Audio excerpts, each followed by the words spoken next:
Salutations, respected viewers. This is George from Ireland. So I'm going to debate whether hate speech ought to be banned, and that's the motion. This House believes that hate speech should be banned. So proposition to begin with, first of all, and so the Madam Chair, not the Madam Chair, has introduced me, and I shall commence.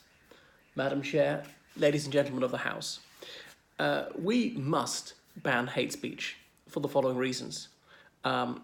First of all, it exacerbates social tensions. Second of all, actions lead to words, indeed violence. Third of all, nobody wants his or her group to be demonized. Well, let me define hate speech, first of all.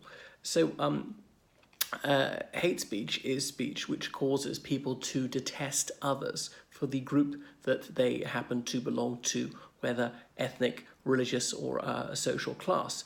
It's not about disliking someone for being an individual, for individual behavior or choices.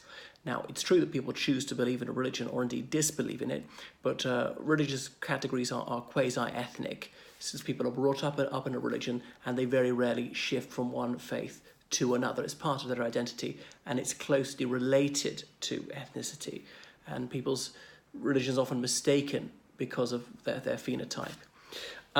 So we would frame the law this way, that if someone through their words or written words or spoken words says things which are very likely to excite hatred in others of a person for his or her religious or ethnic group, then that is a criminal offence and be punished by a fine. First of all, let's say $100. It could be increased for repeat offences.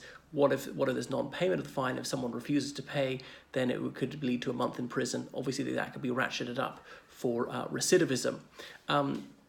So that's that. We're not proposing to be like Draco of Athens with severe punishments for any transgression. Now, such laws already exist in various countries. Incidentally, we didn't bring sexual orientation into this, which some people might choose to do. So words most definitely arouse feelings in people, and this severe provocation could lead to someone hitting another person. Now, that person should not have hit somebody else, but it is a mitigating circumstance. It recognised in common law that if someone, by their words or behaviour, does something grossly offensive, which would infuriate the average person such that he or she would likely lose control of themselves, then there would still be a penalty for committing assault, but it is lessened, having regard to the circumstances in which the assault took place. The provocation happened immediately beforehand. So detestation of others for their group certainly is a social harm. We would like to see social harmony and not people being set at each other's throats. It leads to discrimination and all sorts of other social ills. And we don't need hatred. This really does nothing to improve public discourse. It really has no place in a free society. That's different from criticising others or expressing one's opinion, even in a strident manner. So freedom of speech, yes. Freedom of hate, no. Now, as I pointed out, that words lead to action. It leads to discrimination in employment and housing and so forth. It leads to violence. It leads to war. So war is always preceded by propaganda, this steady drumbeat of war demonising the other side, making people think they're monsters, they're subhuman, therefore killing them is completely acceptable. So would you like your group to be demonised? People to think that you're all devils and you don't deserve any rights, you ought to be mistreated because you're so dangerous and loathsome? Surely not. So this is just a reasonable thing about making us all more civilised. And those who oppose us, they're just petty bullies who get a kick out of insulting others, treading on others' feelings, and being gratuitously insulting. So for those reasons, I plead with the House to pass this very necessary motion. Anyway, so now I shall be the opposition. Right. Madam Chair, ladies and gentlemen of the House, this dreadful motion must not be passed for the reasons that I shall now outline. Primarily, this is an issue of freedom for expression. Second of all, the proposition gave us no workable definition of hate speech. We'll come on to that more again. Third of all, this is the thin end of the wedge. Before we know it, we won't be allowed to say anything. We shan't be permitted to say boo to a goose. Last of all, the other side is being utterly hypocritical by disseminating hate speech itself.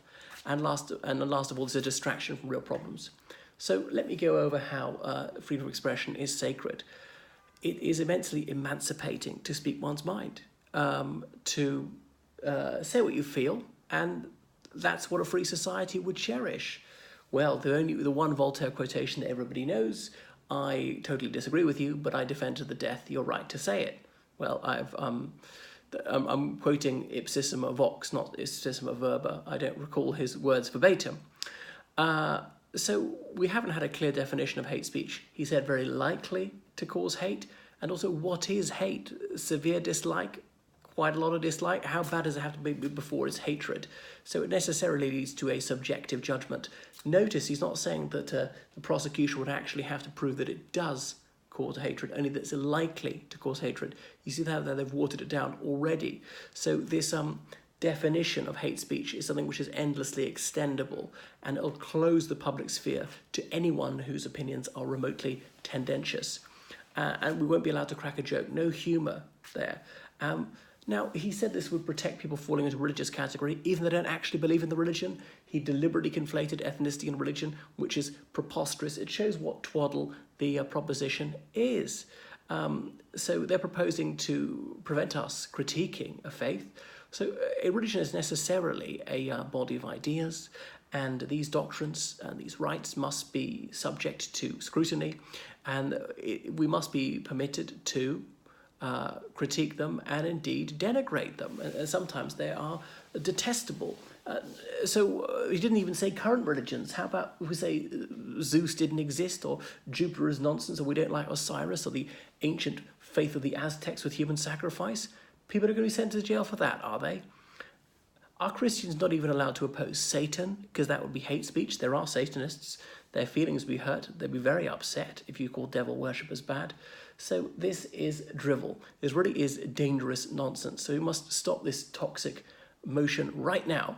It's the thin end of the wedge, because it starts with something which seems reasonable. People think the germ of this is a good idea. We don't want people's feelings to get hurt.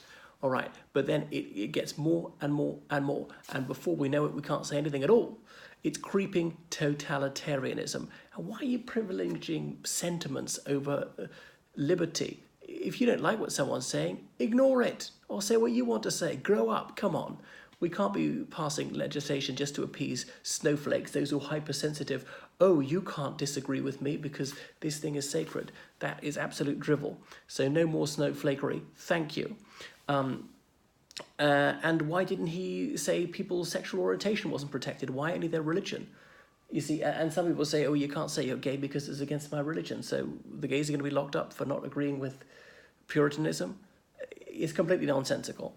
Anyway, the other side of the house, they're the ones who are preaching hatred because they hate liberty, right? Liberty's not odious, it's gorgeous. And they want to take away our right to say what we think. We wouldn't even be allowed to have this debate if they have their way. You know, secularism or the right to change your mind wouldn't exist if these bigots and petty tyrants held sway as they once did.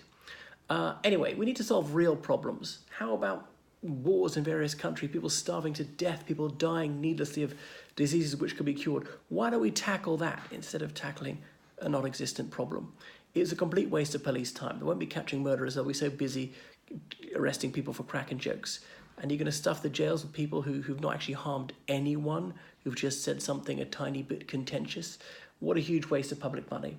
So, ladies and gentlemen of the House, I know that this motion shall fall. You will vote against this motion because you value liberty, sweet liberty. I have done.